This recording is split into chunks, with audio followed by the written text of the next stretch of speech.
How to share an audiobook with a friend. Hello everyone, welcome to today's tutorial. This tutorial I'll show you how you can share an audiobook with a friend. This is how to go about it. The first step is to log in into your Audible account, just like I've done here. And once you're logged in, move to the bottom part of the screen where you can see some icons such as home, library, discover, profile, then click on the library option. Then on the library page, select the book that you would like to share with your friend.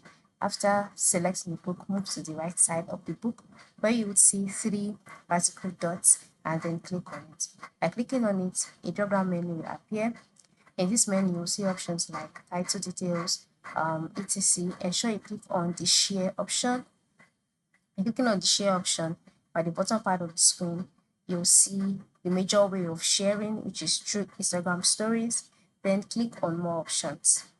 By clicking on more options, you'll see other options whereby you can share this book with your friends, and they include quick share, share me, personal business, Chrome, you can see email, you can see WPS, you can see different methods. So just go ahead, select the method that you want to share, provide your friend's details, and follow the prompt, and then the book will be shared successfully to your friend. So this is how you can share an Audible book with your friend successfully. Thank you for watching and have a good day.